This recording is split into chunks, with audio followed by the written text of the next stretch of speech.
പ്രശസ്ത സോപാന സംഗീതജ്ഞൻ ഞരളത്ത് രാമപൊതുവാളിന്റെ മകനും സാംസ്കാരിക പ്രവർത്തകനുമായ ഞരളത്ത് ഹരിഗോവിന്ദൻ രാഷ്ട്രീയ കൂടുകൾ മാറി മാറി മുസ്ലിം ലീഗിലെത്തിയിരിക്കുന്നു. പാണക്കാടെത്തി മുസ്ലിം ലീഗ് സംസ്ഥാന അധ്യക്ഷൻ സാദിഖ് അലി തങ്ങളിൽ നിന്ന് ഹരിഗോവിന്ദൻ അംഗത്വം സ്വീകരിച്ചു. സ്വമേധയാ തീരുമാനിച്ചതാണെന്നും തെരഞ്ഞെടുപ്പ് കാലത്താണ് പാർട്ടിയിൽ ചേർന്നതെങ്കിലും സ്ഥാനാർത്ഥി മോഹം ഉണ്ടായിരുന്നില്ലെന്നും ഹരിഗോവിന്ദൻ പറഞ്ഞു. അതായത് കേരളത്തിൻ്റെ സ്റ്റോറി എന്ന പേരിൽ അനവധി തരത്തിൽ ധ്രുവീകരണ ശ്രമങ്ങൾ നടക്കുകയാണ്. കുംഭമേള നടന്ന സമയത്താവട്ടെ, വെള്ളാപ്പള്ളിയുടെ നാവിലൂടെ ആവട്ടെ, അത്തരത്തിലുള്ള അനവധി ധ്രുവീകരണ ശ്രമങ്ങൾ നടക്കുകയാണ്. അതിപ്പോൾ ഇലക്ഷൻ ആയതുകൊണ്ട് ഒന്ന് പത്തി താഴ്ത്തിയിട്ടുണ്ടെന്നേ ഉള്ളൂ.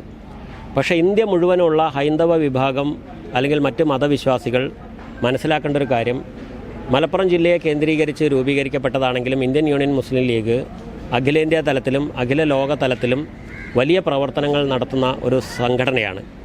അത് നടത്തുന്ന സമയത്ത് ബൈത്തുർ റഹ്മ പോലുള്ള ഭവന പദ്ധതികളാവട്ടെ, അതല്ലെങ്കിൽ വയനാട്ടിലെ വീട് വയ്ക്കുന്ന പരിപാടികളാവട്ടെ, അവിടെ ഒന്നും തന്നെ വലിയ PR വർക്ക് നടത്താനോ അല്ലെങ്കിൽ വേറൊന്നിനല്ല ശ്രമിച്ചത്. മനുഷ്യരിലേക്ക് സ്നേഹവും അലിവും എത്തിക്കാനാണ് അവർ ശ്രമിച്ചിട്ടുള്ളത്. അത് ഞാൻ കാലങ്ങളായി നോക്കിക്കാണുന്നൊരു സംഗതിയാണ്.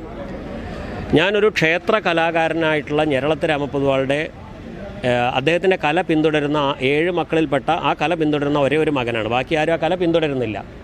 ആ കലയിലേക്ക് ഞാൻ വന്നത് കലയിലൂടെ ഇവിടുത്തെ മാനവികത അല്ലെങ്കിൽ സൗഹാർദ്ദം എങ്ങനെ ഊട്ടിയുറപ്പിക്കാം എന്ന് പരീക്ഷിക്കാൻ വേണ്ടിയാണ്. ആ കലയ്ക്ക് നിലയും വില ഉണ്ടാക്കണം. അതോടൊപ്പം തന്നെ ആ കലാരൂപം വെറും ഒരു ക്ഷേത്ര കേന്ദ്രിത കല മാത്രമല്ലാതെ എല്ലാ മനുഷ്യരും അത് പാടുന്ന സ്ഥലത്ത് ഒരുമിച്ച് ജാതിയും മതവും രാഷ്ട്രീയവും മറന്നിരിക്കണം എന്ന ആഗ്രഹത്തിൽ കൂടിയാണ് ഞാനതിലേക്ക് വന്നത്. കാരണം ഞാനതിലേക്ക് വരുന്ന സമയത്ത് ആ കല ഏതെങ്കിലും 2-3 സമുദായക്കാർക്ക് മാത്രമേ അത് അവതരിപ്പിക്കാൻ പോലും അനുവാദം ഉണ്ടായിരുന്നുള്ളൂ.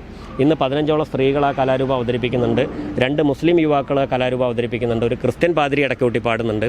ആ തരത്തിലേക്ക് കഴിഞ്ഞ 20 വർഷം കൊണ്ട് അതിനെ വളർത്തിയെടുക്കാൻ ഞാൻ എന്തിനാണോ ഈ കലയിലേക്ക് വന്നത്, ആ ദൗത്യം ഞാൻ പൂർണ്ണമായിട്ടും, അതായത് പ്രത്യേകമായ സമുദായങ്ങളിൽ നിന്ന് ആ കലയെ മോചിപ്പിച്ച് അത് മനുഷ്യരിലേക്ക് ഞാൻ ഹാൻഡ് ഓവർ ചെയ്തു കഴിഞ്ഞു. ആ ഒരു രാഷ്ട്രീയ ദൗത്യം കലാരംഗത്ത് ഞാൻ നിർവഹിച്ചു കഴിഞ്ഞു.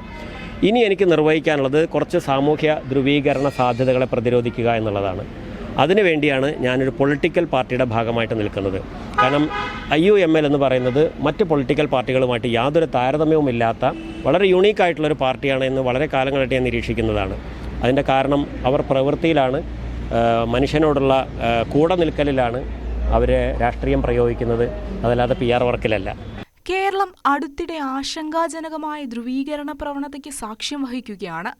പാട്ടുപാടുക, പണം സമ്പാദിക്കുക, പ്രശസ്തി നേടുക എന്നിവയിൽ മാത്രം ശ്രദ്ധ കേന്ദ്രീകരിക്കുന്നതിനു പകരം സാധ്യമായ സാമൂഹിക അപകടങ്ങളെക്കുറിച്ച് സമൂഹത്തിന് മുന്നറിയിപ്പ് നൽകുക എന്നതാണ് ഒരു കലാകാരന്റെ കടമ. ലീഗിന്റെ സാമൂഹിക പ്രവർത്തനങ്ങൾ തന്നെ പാർട്ടിയിലേക്ക് ആകർഷിച്ചു. നിങ്ങൾക്ക് ഇഷ്ടമുള്ള പാടിക്കും, ഫ്രീ മുസ്ലിം ഏതും പാടാം. ഈ പറഞ്ഞതിൻ്റെ ബാക്കി പറയുകയാണെങ്കിൽ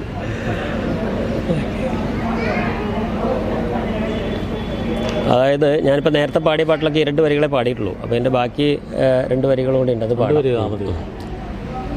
മനുഷ്യരാവണം നാം മണ്ണിൽ, മതങ്ങളിൽ വേണ്ട ഭ്രമം, മതങ്ങളിൽ വേണ്ട ഭ്രമം,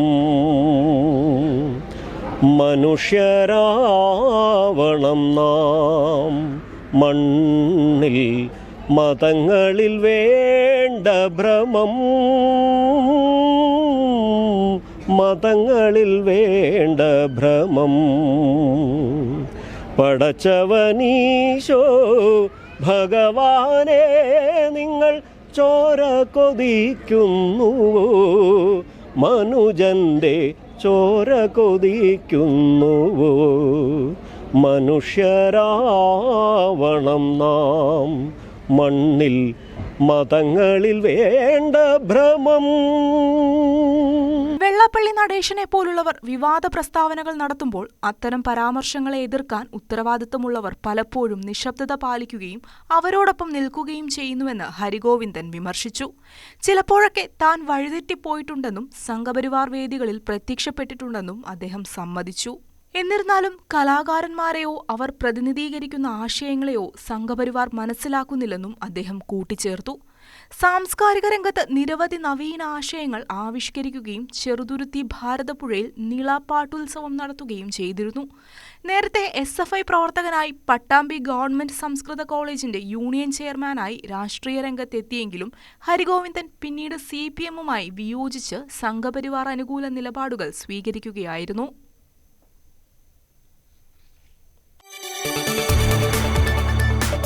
കൂടുതൽ വാർത്തകൾക്ക് News 18 Keralam YouTube channel subscribe ചെയ്യുക.